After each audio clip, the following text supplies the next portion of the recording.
هذا القرآن يوحدنا لطريق الخير يوجهنا الله تعالى أنزله ورسول الله معلمنا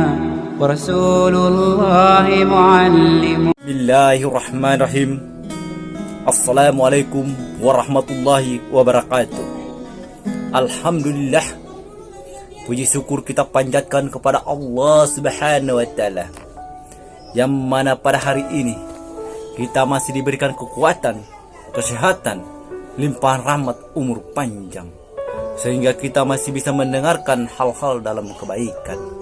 Kita juga tidak lupa berselawat kepada junjungan kita Nabi Muhammad sallallahu alaihi wasallam, karena beliaulah manusia yang paling mulia di muka bumi ini. Semoga kita di akhir kiamat nanti mendapat syafaatnya. Dalam kesempatan ini saya akan berbagi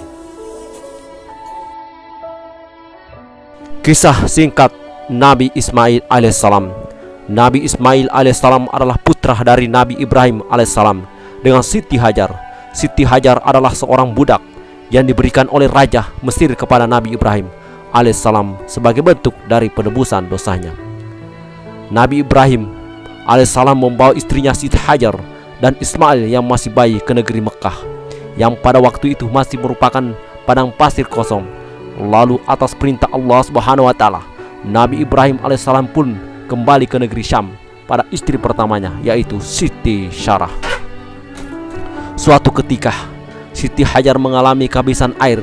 Beliau sangat kehausan hingga membuat air susunya pun kering.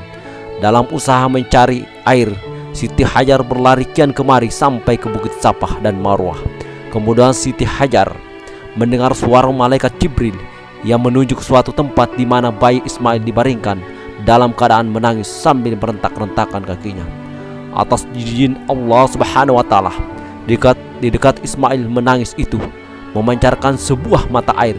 Siti Hajar tergesa-gesa menampung air tersebut. Kemudian malaikat Jibril berkata kepada air yang berlimpah-limpah itu, Zam-zam, Zam-zam, yang artinya berkumpullah. Maka air itu berkumpul untuk kemudian menjadi sebuah telaga yang sampai saat ini disebut sebagai telaga Zam-zam.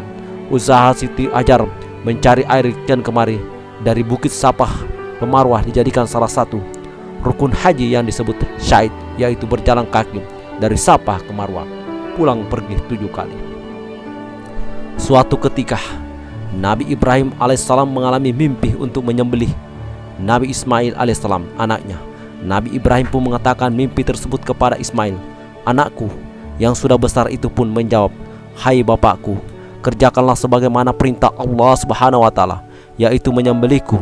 Mudah-mudahan bapak akan menyaksikanku berhati sabar dengan hati yang sebelumnya bimbang. Akhirnya Nabi Ibrahim pun membulatkan tekad dan dibaringkanlah Ismail ke tanah dengan masuk akan disembelihnya. Pada saat itulah Allah Subhanahu wa Ta'ala menggantikan dengan seekor biri-biri yang besar dikarenakan sabar dan takwa.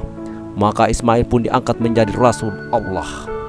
Nabi Ibrahim alaihissalam bersama anaknya, yaitu Nabi Ismail AS, kemudian mendirikan Ka'bah, Baitullah, yang menjadi kiblat bagi umat manusia dalam menunaikan ibadah.